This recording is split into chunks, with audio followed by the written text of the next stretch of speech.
Good evening and welcome to lesson 5 of meditation from Sinai. Today's lesson titled Mind Your Business. And boy, do I like that title, because this is what we're discussing.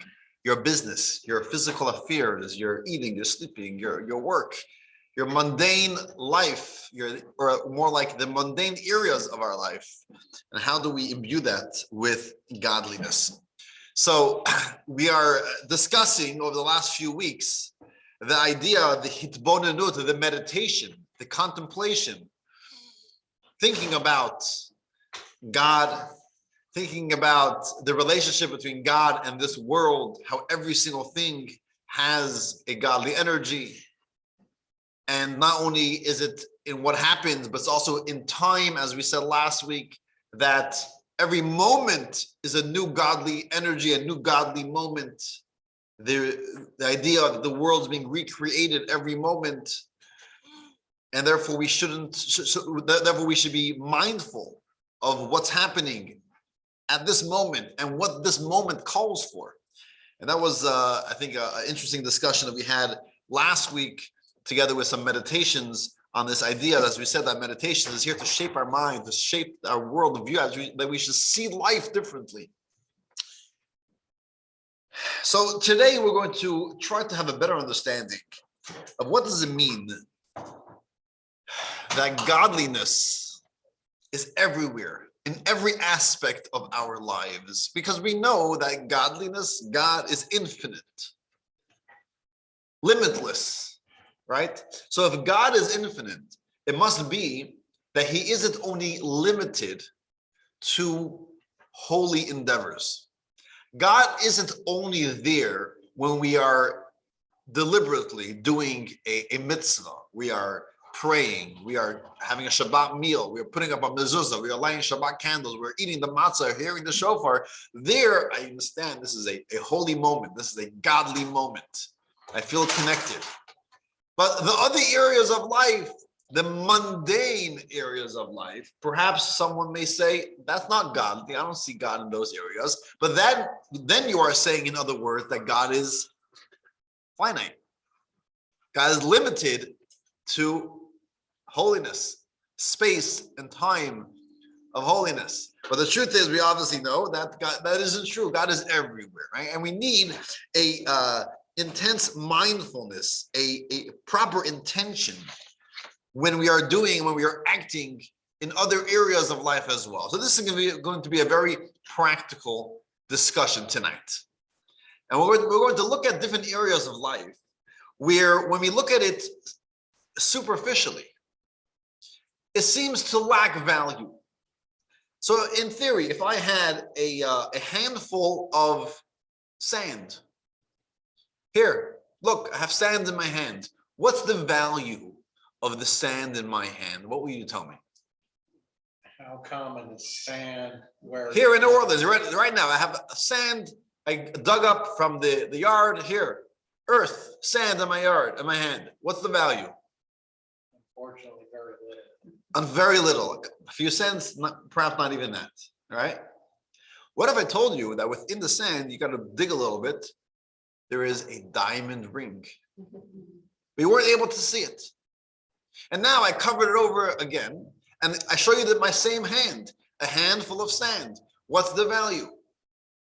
Ooh, it's a couple of cents plus a diamond ring.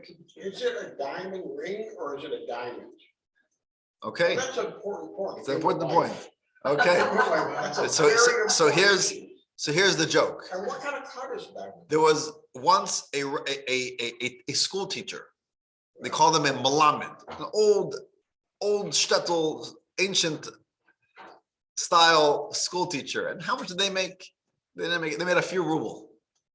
But then there was Rothschild, right? And Rothschild was the millionaire. He was the wealthy man.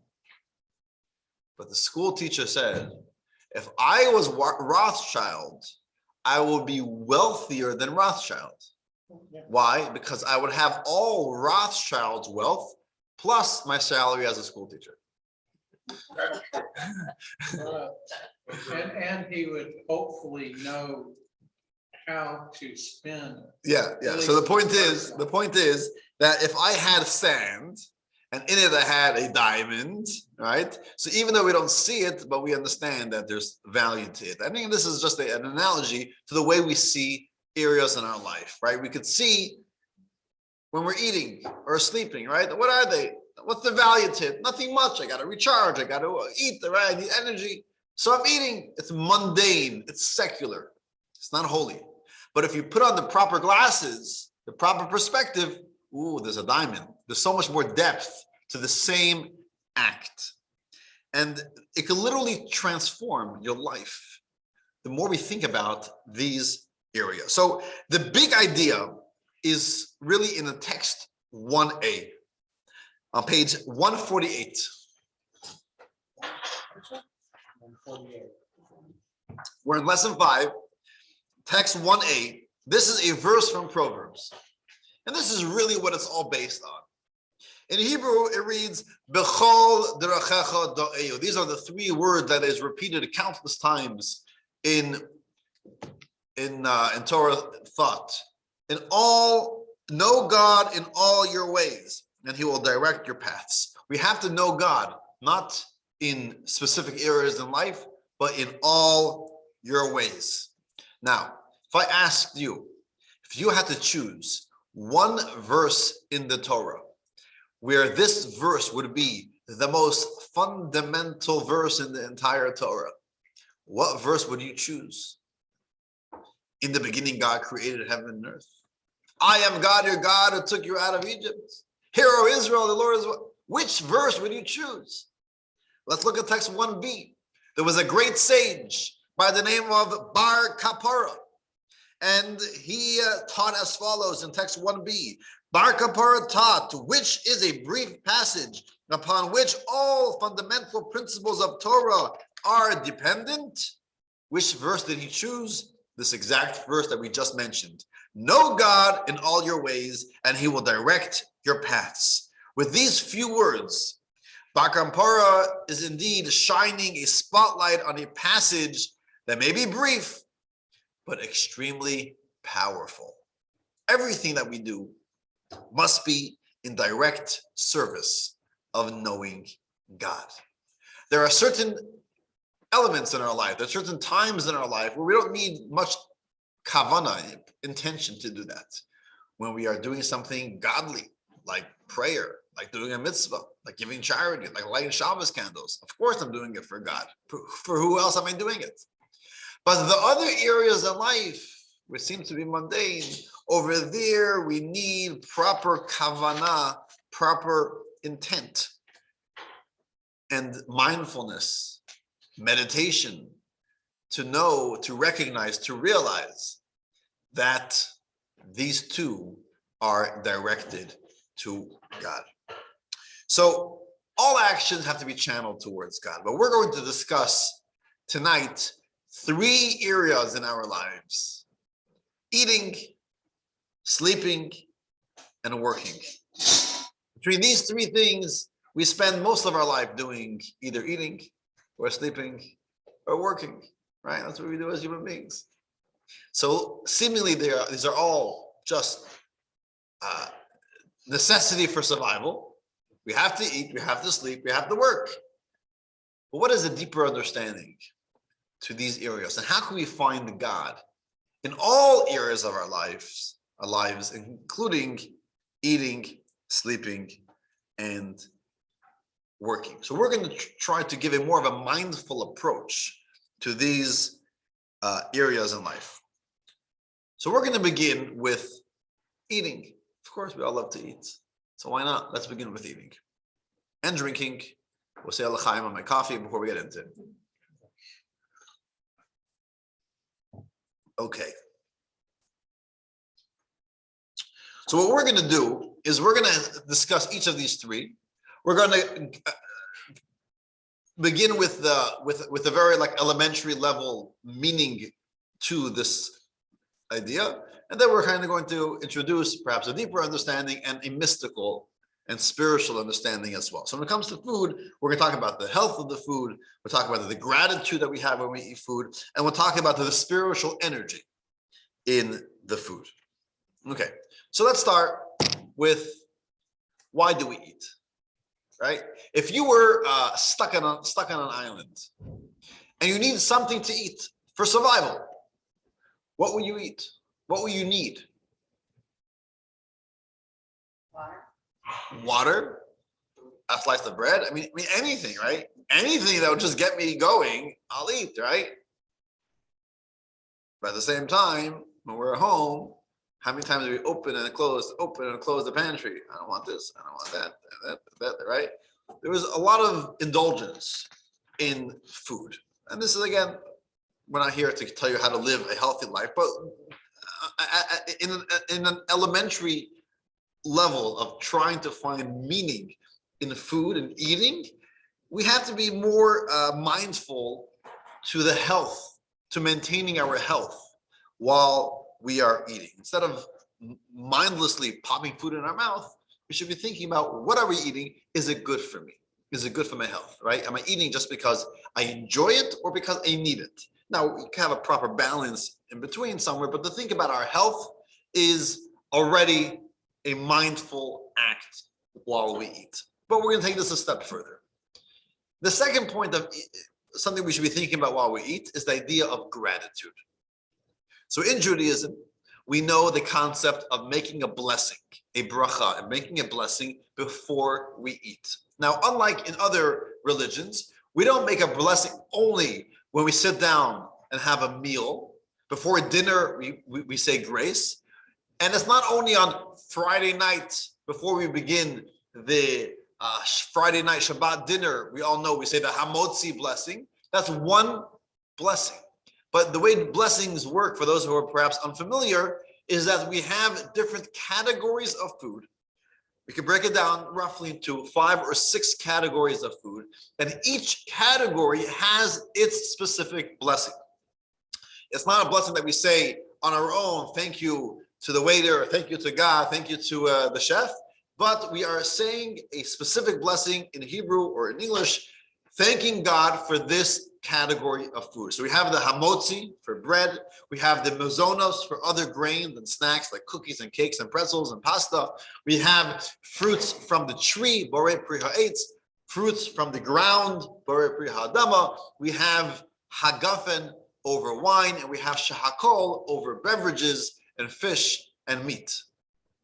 These are different categories. And before we eat something, before we consume, even on the go, we're not sitting down for lunch, we're not sitting down for breakfast, I'm just popping a piece of gum in my mouth. I'm having a little candy, I'm having a little sip of a coffee. We have to make a blessing before we consume any food or beverage. And it's not just about saying words. We have to be mindful. It's supposed to set the stage. What happens? What should we be thinking about when we are saying this blessing? We are mentioning God's name, and we are recognizing who brought me the food. Where is the food coming from? The idea of gratitude. Not only for a big lavish dinner, for anything. A drop of water. You have to make a blessing. Now, when we're thinking about gratitude, who does gratitude go to? So we know that a lot goes into our food. I once saw a video of someone talks about the 6-month sandwich. How long does it take you to make a sandwich? 5 minutes, 10 minutes, 20 minutes. It's a long sandwich, long time. 6 months. Why? Because he wanted to make his sandwich from the start. So he planted the grain, he made the flour, he made the bread. He planted the cucumbers, he pickled them, and he made pickles. He planted the tomatoes. He even milked the cow and made the cheese, right? Every step, everything in his sound, and he went to catch a tuna fish, or perhaps and made a tuna, right? Every step of the way was made on his own. The point is, when we're sitting down and eating whatever we're eating mac and cheese. What went into that? How many people, how many months of work went in to prepare this simple meal? All the production of the pasta and the grain that had to be harvest, and the cheese, and the milking, and everything, and the delivery man, and the plants, and the store, and the everything that went into how many people were involved in my little plate of food. Lots of people. We have to be mindful of that. Show gratitude that tomatoes grow in supermarkets, right? Where do tomatoes come from? Of course, they come from mouses. You ever heard that ad on the radio? The child asked the mother, "Where do babies come from?" Babies come from Toro, right?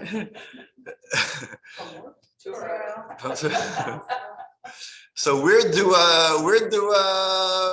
groceries come from? They come from the store, right? We don't know where it comes from, but think about it, right? So even just thinking about that, the process is showing gratitude. But of course, as Jews, we know that although we have so many people involved in the process, but it's obviously every step of the way, God is involved as well. God provides. So we're mentioning God's name and thanking God for providing the food that we had.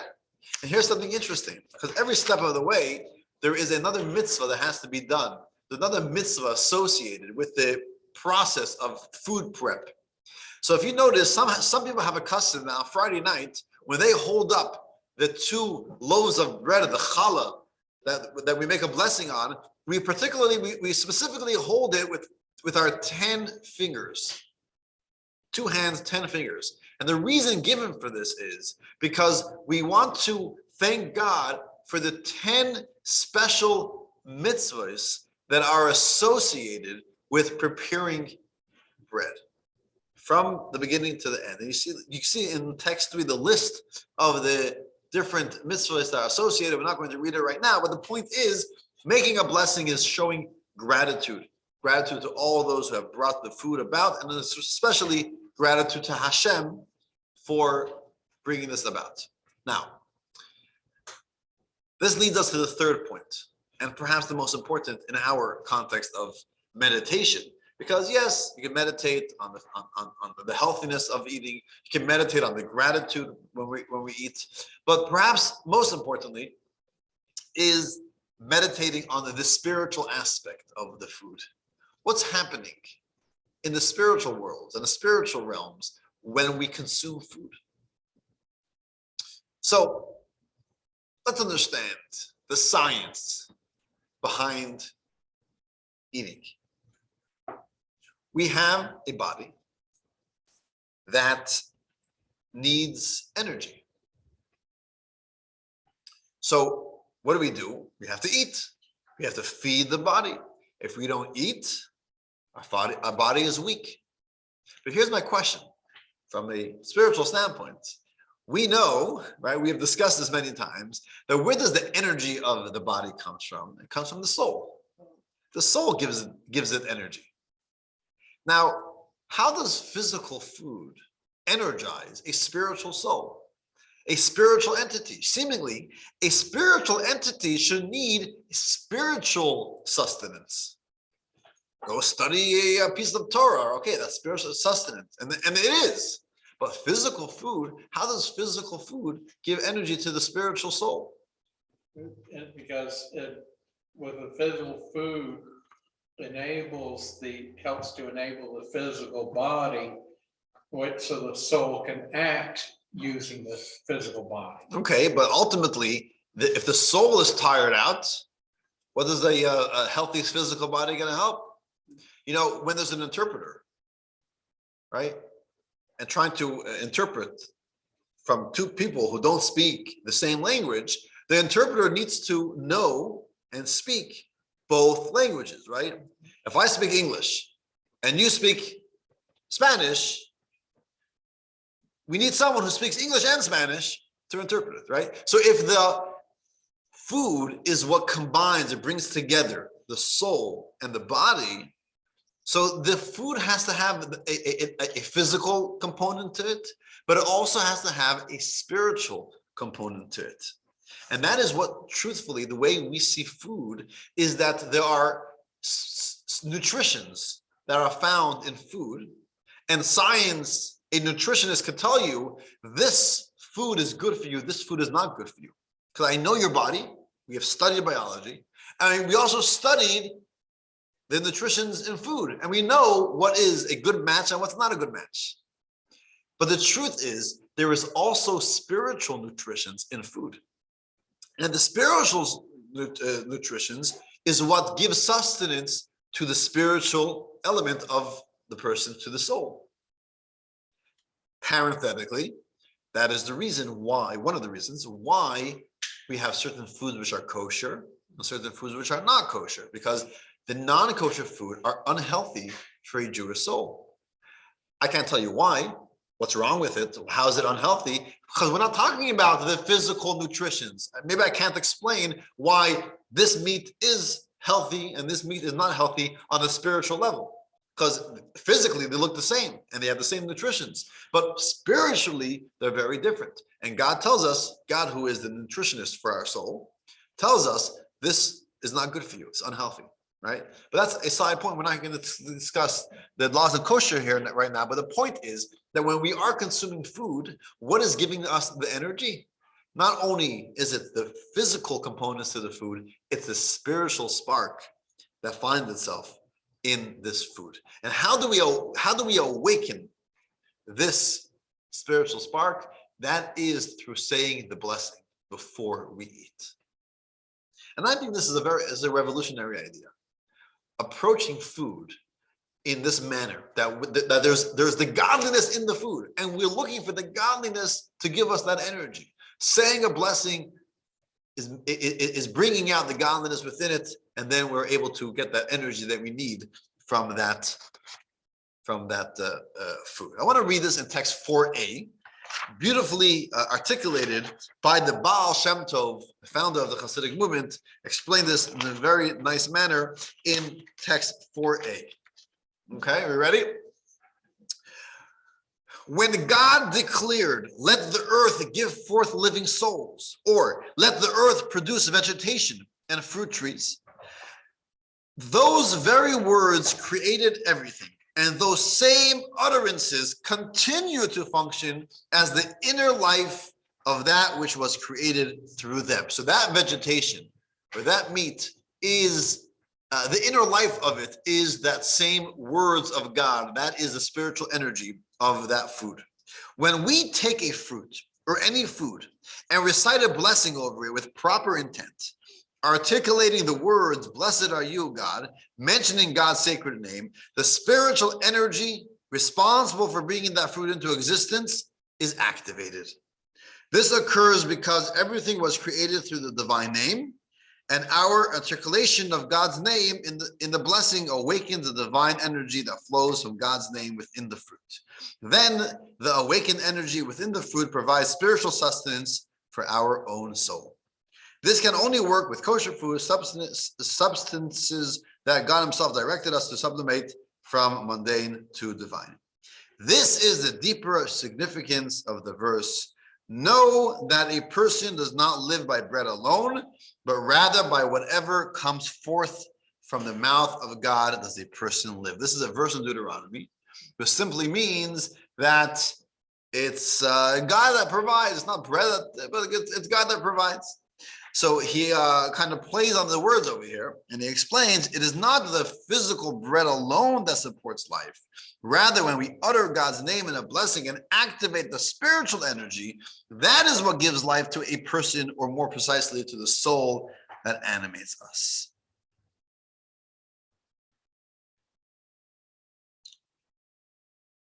So this is, I think, a beautiful idea. Comments? So basically, we eat to satisfy our soul. When we eat, the soul is being satisfied by the spiritual entity of the food. Right. And to take this to a step further, there is this concept of elevating the sparks, which means that there is godliness that is found in mundane that needs us, God needs us to elevate them, right? And this kind of answers the question of why did God create us in a way that we need food? Imagine that. God says, you don't need to eat. Why should I need to eat? You're strong enough without eating, right? Not all creations need food, right? The stars and the planets, they don't eat food as we as humans eat food. They consume energy. Okay, well maybe we could consume energy without actively eating, right? But why was this even something that God needs us to do? And the answer given is because God wants us to go out and elevate the world around us. When we are forced to eat, that's exactly what we're doing. We're elevating those sparks. And in fact, we take this a step further. Why do we have a craving sometimes out of nowhere? Suddenly, I need ice cream. I'm going out, I'm going to drive 20 minutes to get some ice cream, right? Suddenly. Where is that from? Because there was something in the ice cream, that little spark, that is calling out to you. I want to read this in text 4b. And I'm going to read this in the second half of 4b. We're going to start from the paragraph that begins on this theme. I think it's the third paragraph.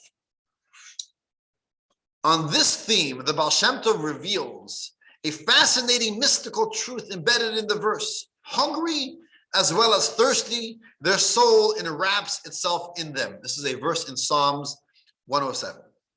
These words come to answer the question, why did God create us with a craving for food and make our survival dependent on eating? The answer is that there are divine sparks trapped in material entities. These sparks long to cleave to holiness. They call out for assistance, and our souls hear their call and respond to their plight. Whenever we drink or eat, we sublimate the divine sparks in the food or drink that have called out to us to achieve spiritual elevation through us. Thus, the mystical meaning of the verse is this: hungry as well as thirsty. Why do we experience hunger or thirst? Their soul enwraps itself in them. Because the soul, divine spark, is trapped within them, the food, in a state of exile and seeks liberation.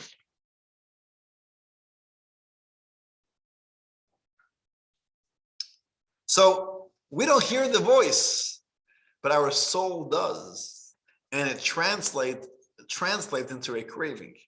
Because our soul is telling us, hey, Rich, go have a coffee. I just had a coffee. Have another one. Why? I don't know why. Oh, because there's something in the coffee that you have to elevate. You got to use the coffee for the proper intent. Make sure it's healthy. Make sure you're having proper mindful intentions when we're doing this. Doing it for God, doing it for good reasons. So you're elevating the coffee. So that's the reason why we were designed in a way where we must eat. We must eat. And this happens with intentions, meaning we have to have the proper intention. If we just eat, popping food in our mouth, we're not elevating it. We have to have the proper kavanah, make the blessing, keep that in mind. We're about to eat something. What's happening over here? There's a godly spark that has to be elevated. And the godly spark that has to be elevated isn't only the godly spark in this particular food. It's the godly spark that was involved in the production. It was the person that schlepped the box off the truck. It's the person who stocked the shelf. It's the person who worked in the food processing company 5 months ago. All of that is elevated because that is all involved in bringing this to where it is today. I don't think you saw that. Someone replied, excellent Hasidic lesson. Let me see the chat for a moment. Thank you, Cassie. Because it's true. This was an excellent explanation. So before we get to the next section, now we have to take this explanation and we have to meditate on it. So what we're going to do now is we're going to look at a video that meditates on this concept. For those who are here around the table, there's some cashews and craisins. If you could just take one craisin, we're going to use a craisin for this meditation. For those of you who are joining us from home, if you have a fruit or something small like a raisin or something or nearby, you can take it because we will use it for, don't eat it yet, just hold it. We'll use it for this meditation. Otherwise, you could do the meditation even without the fruit in front of you as well. Before, don't make it a blessing yet. It's a craisin is a cranberry raisin. In my town life, Yeah. I must have missed something. Okay, Okay, here we go. I'll do the raisin. You can do the cashew, whichever one you want.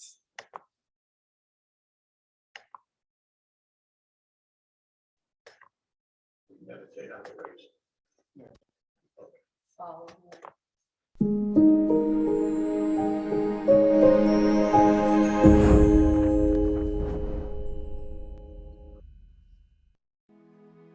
We don't dichotomize between the holy and the secular. In other words, everything has meaning. Everything is valuable. Everything is precious. Even the most mundane aspects of life contain deep spiritual meaning. And we relate to that in a very profound way. Even eating. You have been given a raisin, just hold it in your hand, and I'll tell you what to do with it. So gently close your eyes and just become aware of your 5 senses.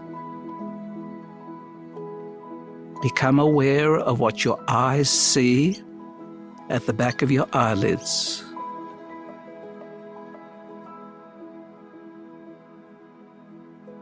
Become aware of what you can hear in the room, even sounds within you.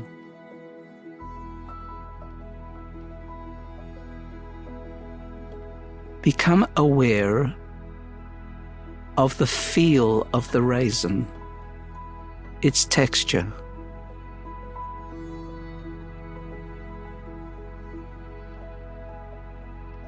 Anticipate the taste of the raisin once you begin to eat it. And become aware of any fragrance around you.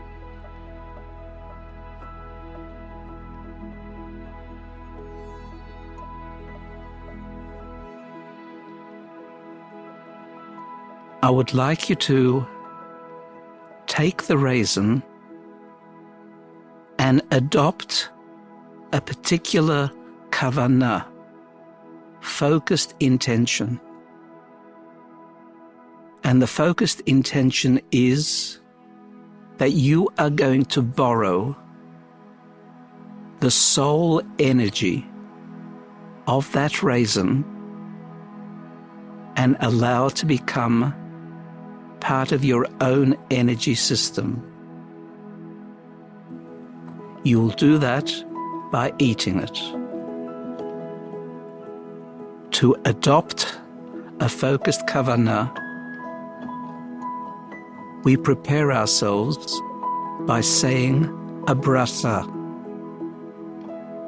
A bracha, commonly translated as blessing, means a way of drawing down a channel for the soul spark within the raisin to become elevated through. Say it with me or just respond, Amen. Baruch atah Adonai Eloheinu melech ha'olam borei pri ha'etz. And begin chewing. And as you chew the raisin slowly, many times, become aware of the different textures that you encounter.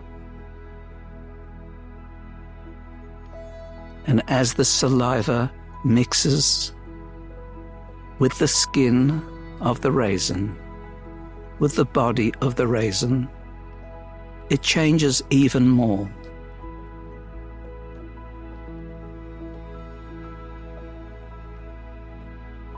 become aware of the sweetness of its taste. All these aspects that are the product of the spark soul of that raisin. Sweetness produces uplift of emotions. That is the soul spark within. Listen to your teeth chewing the raisin, thereby making it much more amenable to digestion. All the wondrous ways that Hashem created the world, all just for elevating the soul spark in the seemingly mundane and ordinary. Be prepared now to swallow the remains of the raisin.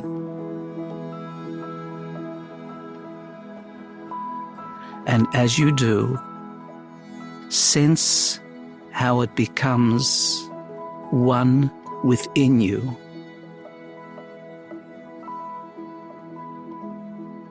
Its vitamins and goodness being extracted through the bloodstream into the needs of the body,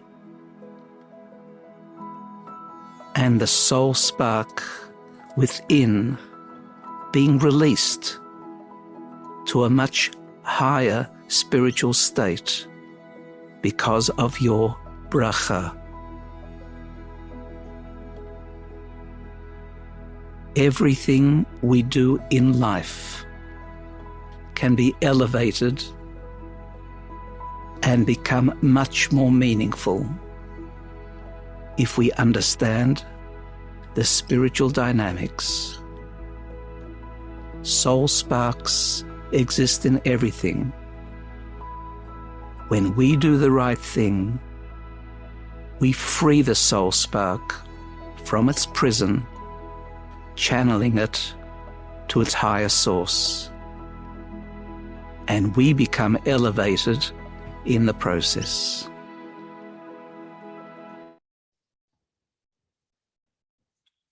Okay, that was a little bit of a longer meditation, but something that's, I think, pretty powerful.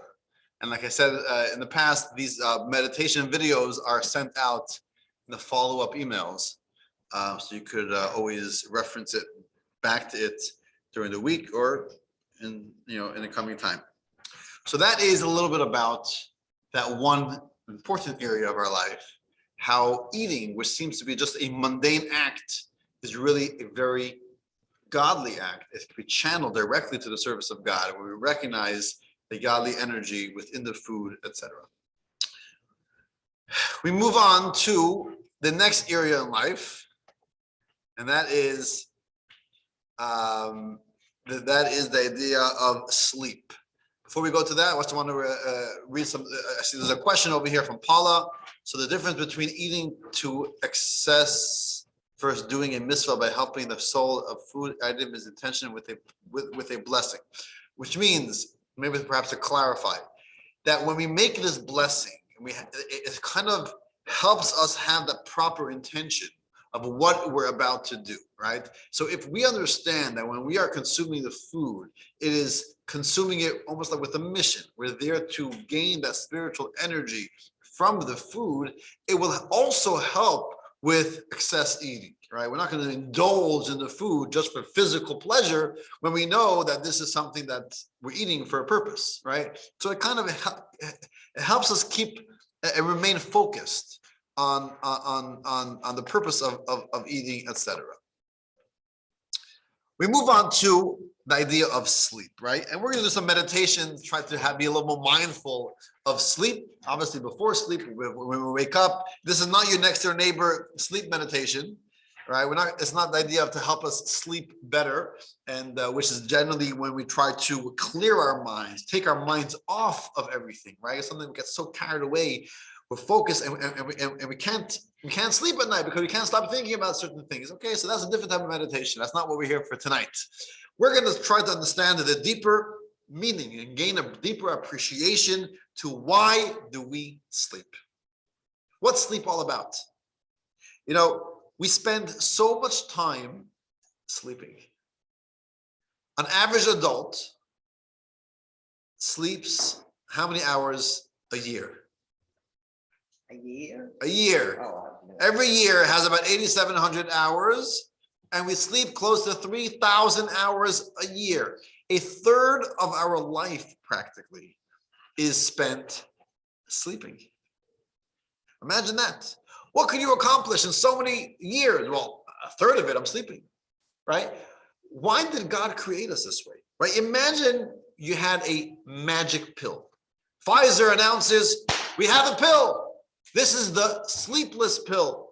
It's a pill that you take, and that's it. No more sleeping. 5 years. Try it and test it.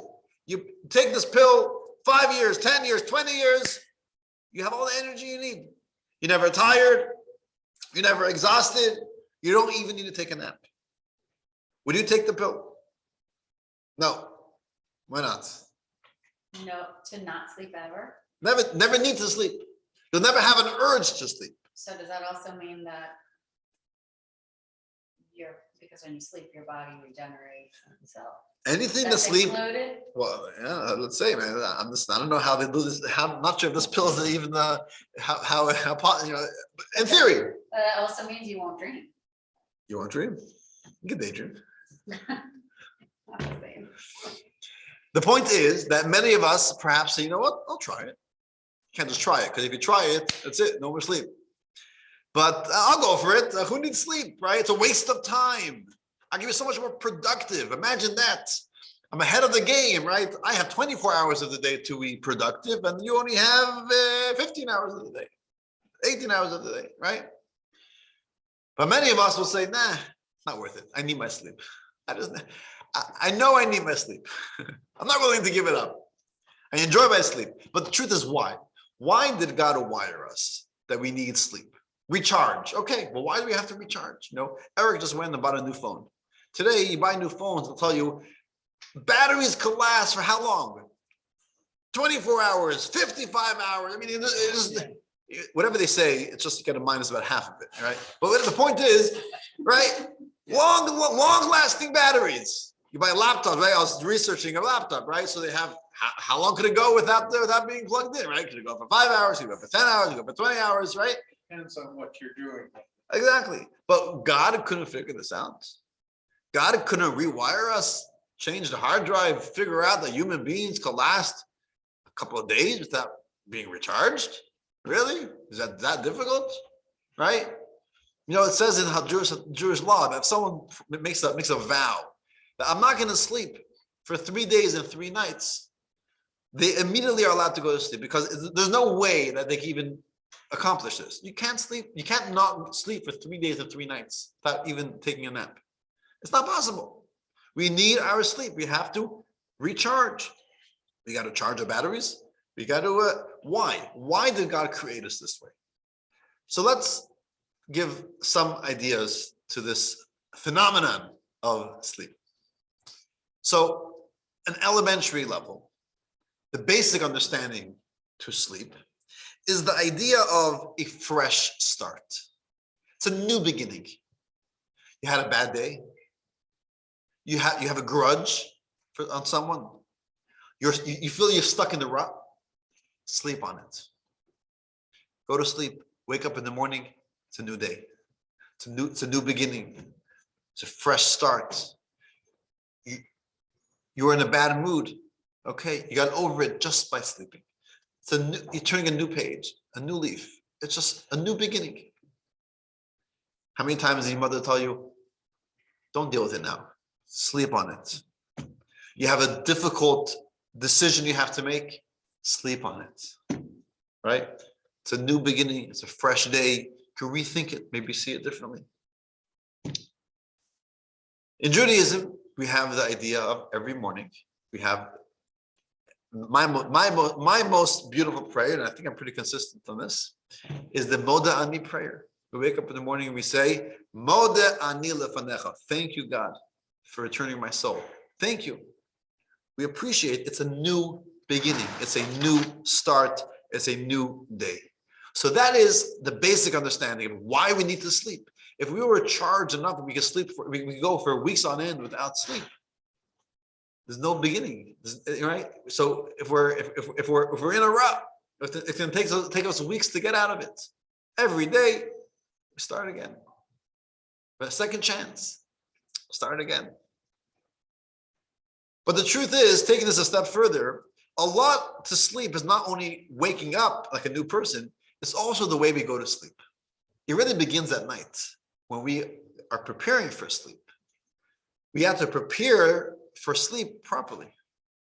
I want to read a beautiful prayer. It's not in the textbook, but if those of you who have this blue siddur that we use here at Chabad, it's on page 141. It's a prayer that we say before the night Shema. It says as follows: Ribono shel olam, Master of the universe. I'm just going to read the first few lines, but it's about a half a page. I hereby forgive anyone who has angered or vexed me, or sinned against me, either physically or financially, against my honor or anything else that is mine, whether accidentally or intentionally. And it goes on and on and on. We forgive. When we go back, when we end the day, we make what's called a cheshbon hanefesh. We take stock. We think about our day. How did our day go? Were we happy with it? Where could we improve? Where do we fail? Did we upset anyone? Did anyone upset us? Right? How could we do this differently if we had to do it all over again? We take stock, like we take inventory, like any business person every once in a while, say, okay, where are we up to? Are we in the red? Are we in the black? Right? What's happening? Every evening before we go to bed, we take stock of the day. And as we saw in this prayer, we release all the tension. We say, today was today, tomorrow is tomorrow. I don't want my grudges from today to carry on to tomorrow. I forgive everyone. I forgive them. Tomorrow, it's a new start. When we go to sleep in this manner, we wake up totally different, right? Imagine doing this every night. And tell you the truth, it's in the siddur. We can read it, but then we could actually feel it. Meaning we can say the words, but not have the proper intention. Or we can really, in our hearts, say, you know what? I do forgive everyone. And move on. Don't hold a grudge. And the next day will truly be a new, fresh start. So that is point number 2. So there's waking up, a fresh start. There's going to sleep, anticipating and helping the fresh start, where we kind of take stock of the day. We're making a good resolution for the next day. We release, we forgive. It's very freeing. It's very refreshing. But then there is point number 3. Point number 3 is from more of a spiritual perspective. It's the idea of the soul also gets rebooted. The soul also gets a fresh start. Because as we know, we've spoken this many times, the soul is a spiritual entity. The soul feels very much at home in the spiritual reality, in the spiritual world, up in heaven. But the soul knows it has a mission, so it's here in a physical body. But ultimately, it's foreign, because it's a spiritual entity. But it's there because it's here because it has to be here. But in order for it to get a special additional boost that it needs so desperately, every night, a little piece of our soul, a 60th of our soul, ascends to heaven, where it gets rebooted, it gets freshened up, it gets cleaned, it gets cleansed. It feels at home in the spiritual reality. And then when we wake up, the soul is returned. In fact, the Moda Ani prayer is, thank you for returning my soul to me, right? It's like a child goes to overnight camp for the first time, sleepaway camp. I know from my experience, you're really homesick. It's lots of fun, I'll do it again, but it's nice to get a package from home. Those yummy, cookies that I love from my mother. I get in a package. Wow, a taste of home. Even better, visiting day. Even though they say visiting day is more for the parent than it is for the children, but the children enjoy it as well.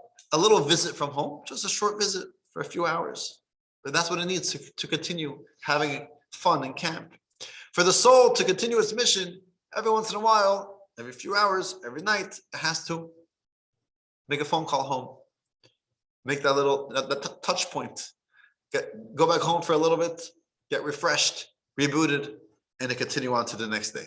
And this is also something that we actually say in our nightly prayer before we go to bed. And the custom is that in addition to the Shema prayer that we say during services, before we go to sleep, we say the nighttime or the Shema. And this is a prayer that we say, the Shema prayer, before we go to bed, with this prayer that I mentioned earlier about forgiving everyone before. And then we say the prayer afterwards. We conclude the prayer with the verse, Biyadcha Afkid Ruchi. For those who have the city, you can reference this down. You can check it up later. On page 147, we say that in your hand, I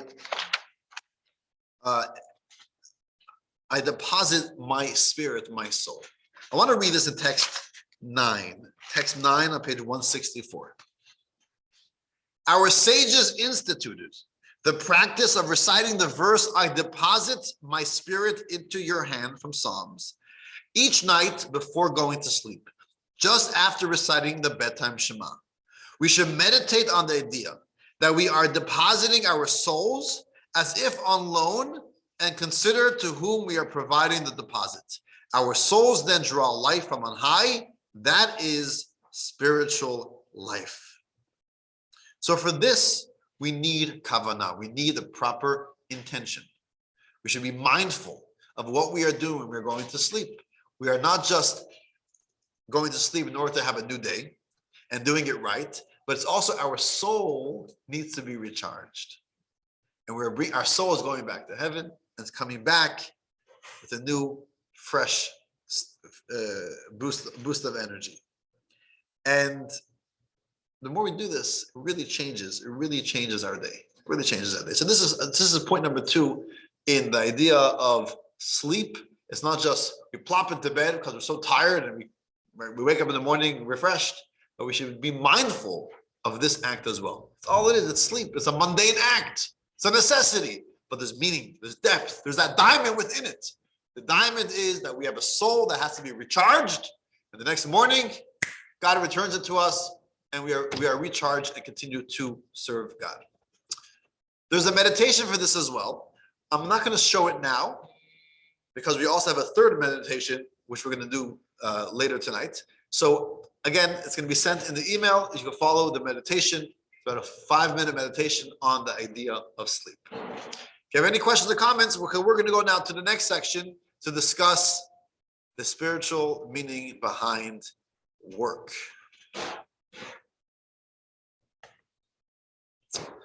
Okay, so here we go. The third area of life that we spend lots of time, if a third of our life is spent in the bed, sleeping, so I would say another 2/3 of the remaining 2/3 are spent in the office. They're spent at work, right? We wake up in the morning, we have maybe an hour, 2 or 3 hours, then we're at work. We come home at night, and then we have our nightly routine, and then we go to bed, right? The bulk of the awake hours are spent at work. Some more, some less. And even those who are retired, it's not only about getting work, but it's about taking responsibility and living life properly, right? You work. So we spend so much time at work. What's the deeper meaning behind it? Is it just mundane? I got to make money, right? Or can we be more mindful of this endeavor? So studies show that many people enjoy the work they do. But at the same time, many people don't. In fact, around 30% of people who go to work do not enjoy the work that they do. Fortunate, but that's just the That's not just the reality.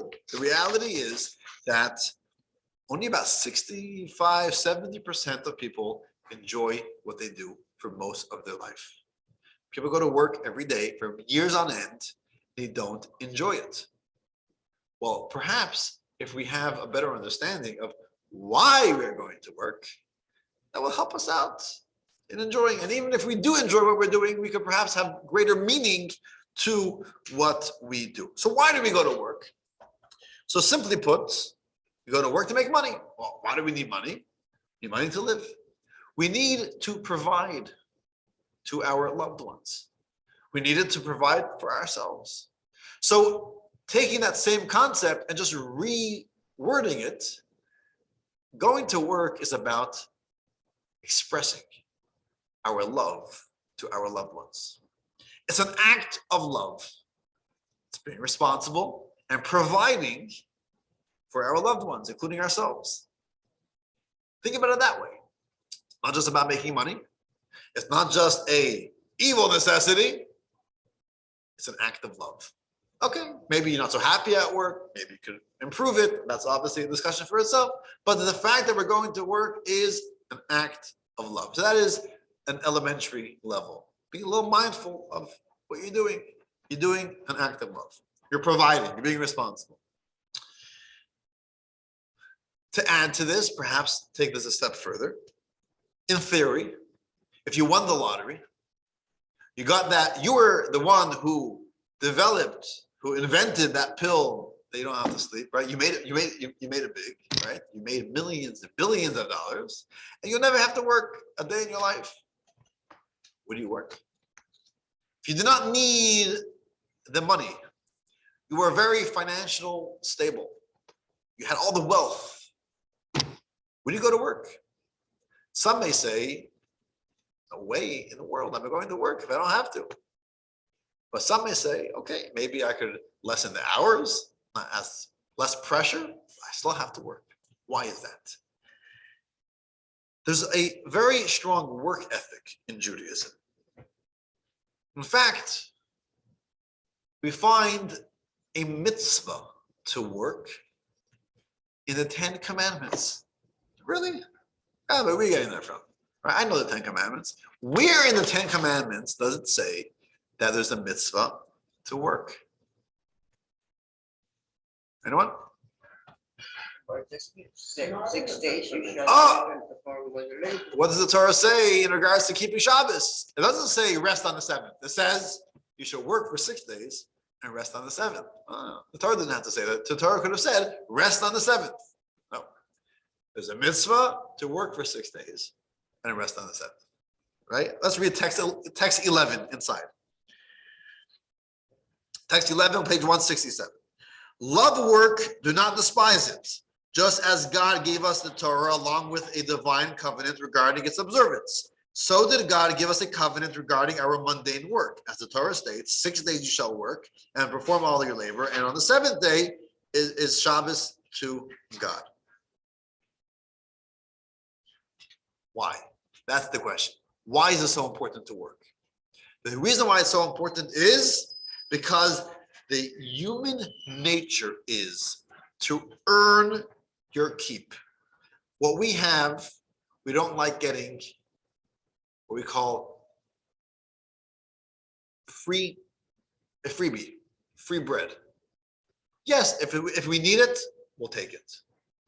But if we're able to earn it, we would rather earn less and forgo more if it's ours, right? So you'll give me $20, but if I work, I got $10, I'll work for $10.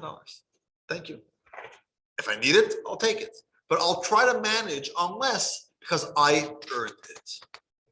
So there is this human necessity to earn and to live off what we have earned, what we have worked hard on, right? So yes, of course, we're always glad to win the lottery. We're always glad to get some extra cash in our pocket. But overall, there's a human necessity, human nature is, I must earn a living. I must work to be productive, right? So therefore, there's a strong work ethic in Torah as well. But I want to really bring this to the third point over here. And that is really about spiritual aspect of work, bringing God to Wall Street.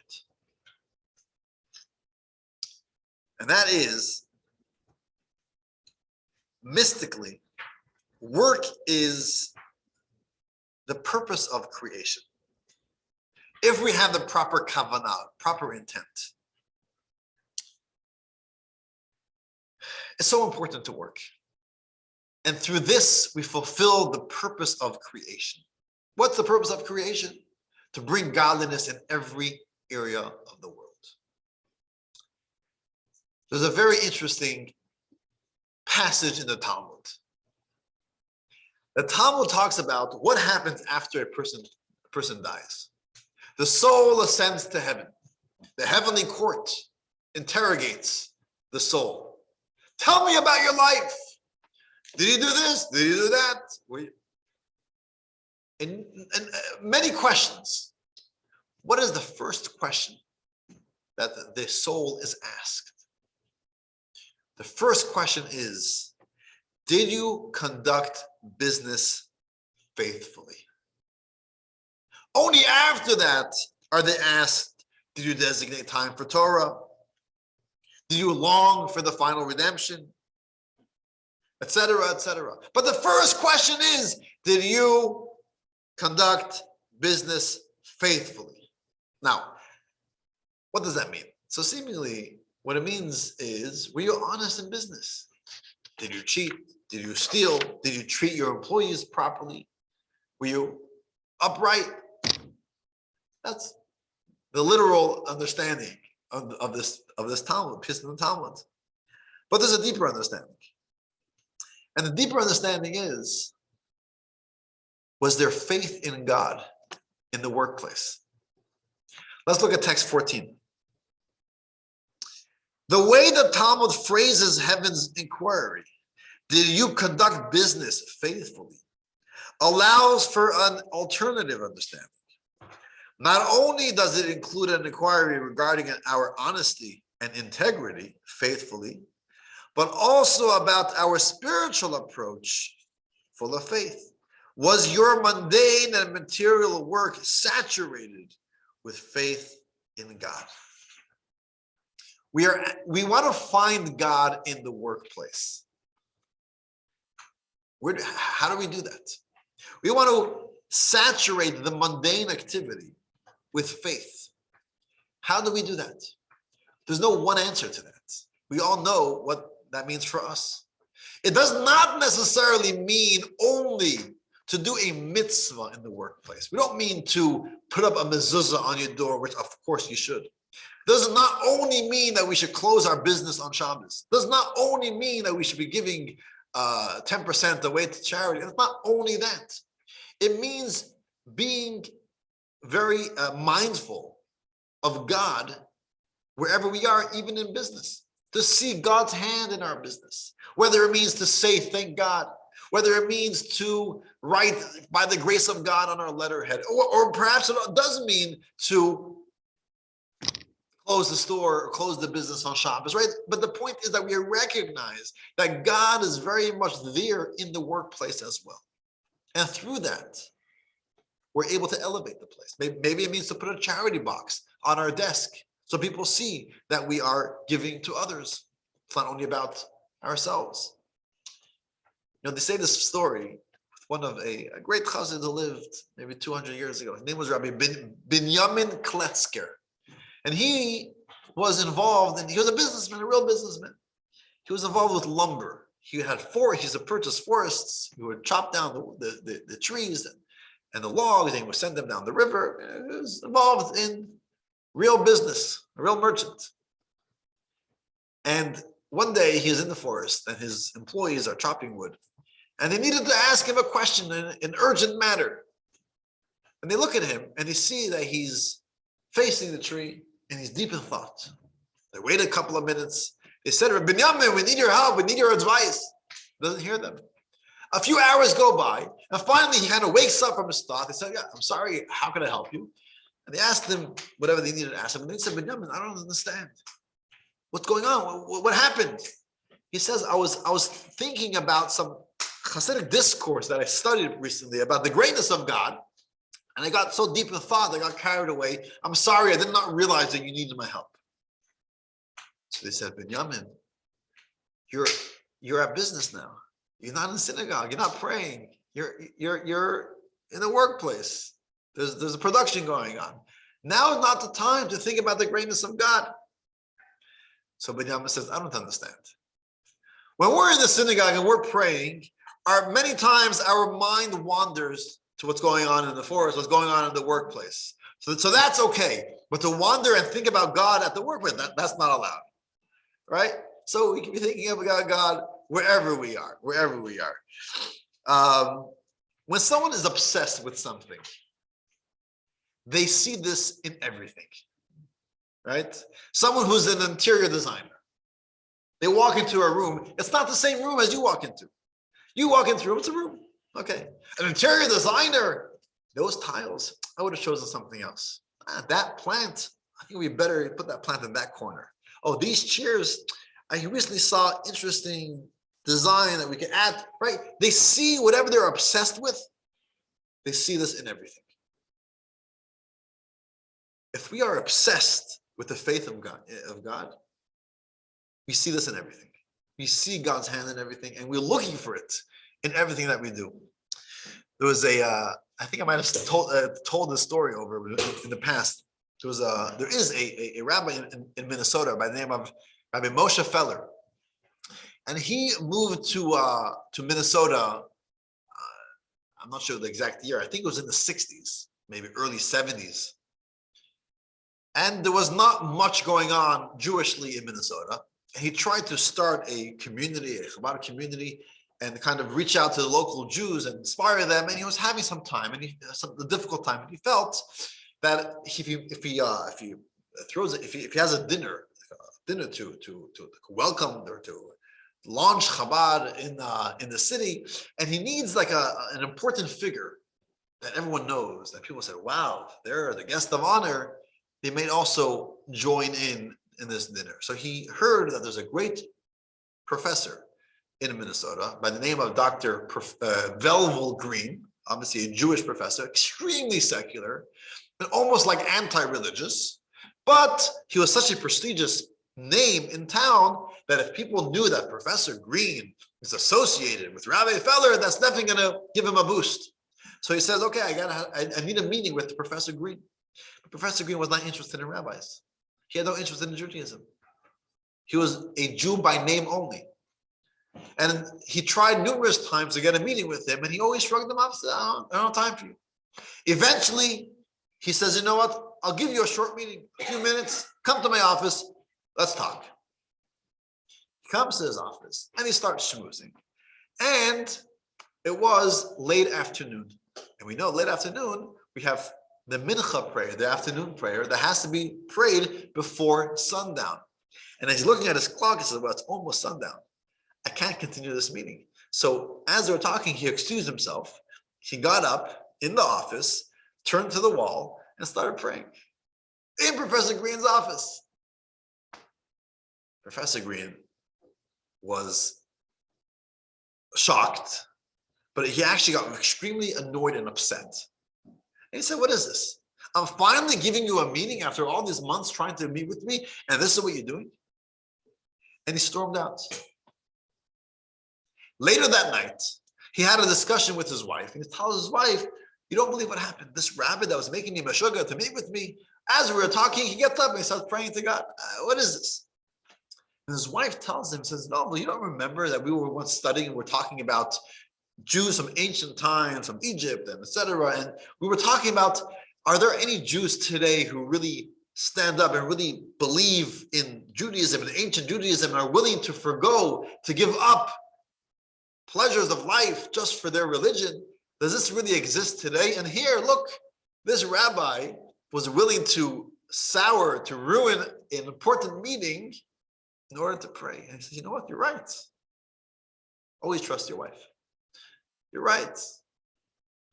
And that's when he called Rabbi Feller back, and they continued their discussions. He got involved with Chabad, and he became a great supporter, and eventually he himself became religious.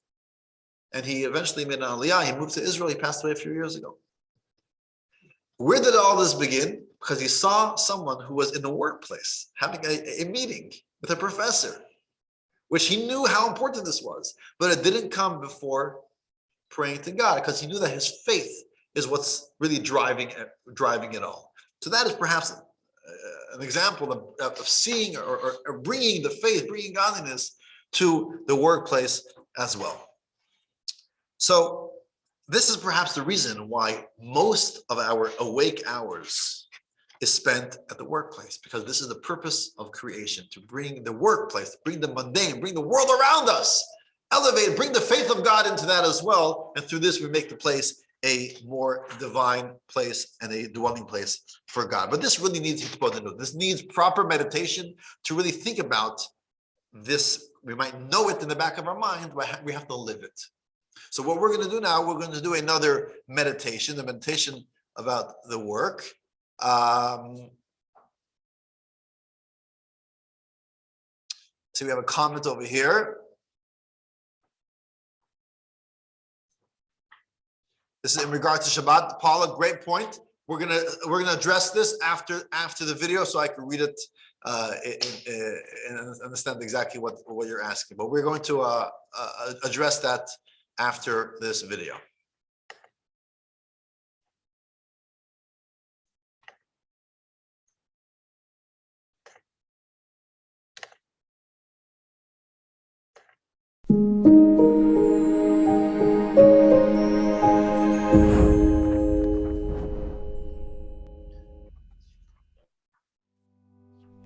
Why do you go to work every day? Whether that work be in an office or a home office or housework. Why do you do this? Is it to save money for the vacation at the end of the year? Or is it to give yourself and your family security for survival? Or do you do it to help self-realize, fulfillment, higher purpose? Since such a significant part of your life is at work, it's important to imbue it with some sense of importance, which it is. Gently close your eyes and picture yourself walking along a gentle sloping path upwards a hillside. And as you move upwards, seeing the scenery around you, it feels so pleasant, so free, so good.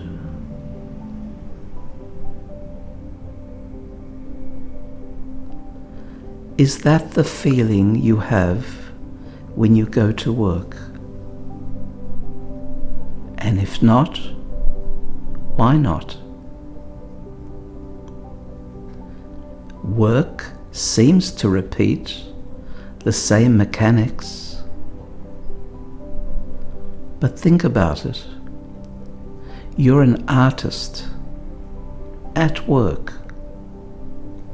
The artist has the same mechanics, the same paintbrush, the equivalent canvas every single time, and yet each opportunity is a new work of art.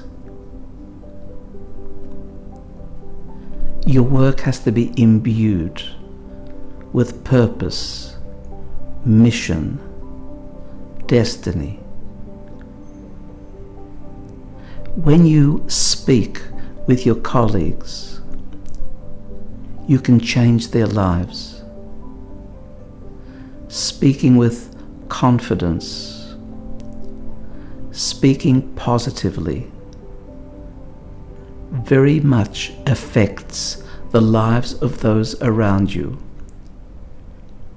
with those words, you are an artist with a paintbrush.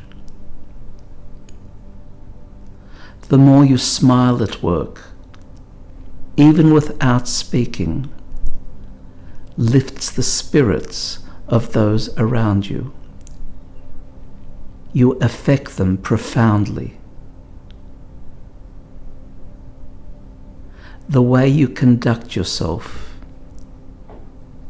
personal excellence, self-mastery, gives those around you a sense of pride in the same work. The mechanics may be the same, but the mechanics are only the means of you to express your true artistry.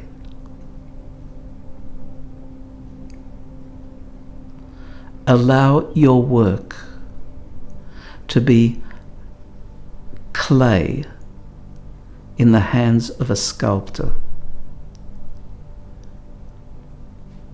changing your attitude, giving your work a sense of purpose, meaning, changes the world and certainly changes the lives of those around you.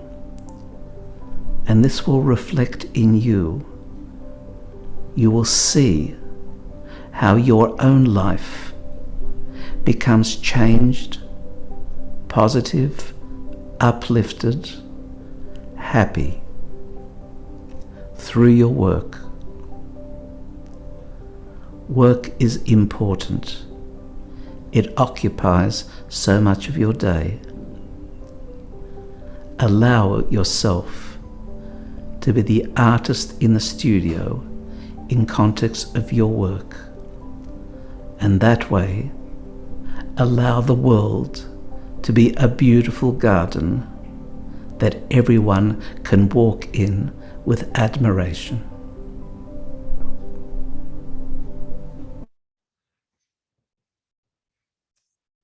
So with proper meditation, we can find God in all areas, and even the mundane areas of our lives. We spoke about eating, godly spark that's involved. We spoke about sleeping, soul that's rebooted.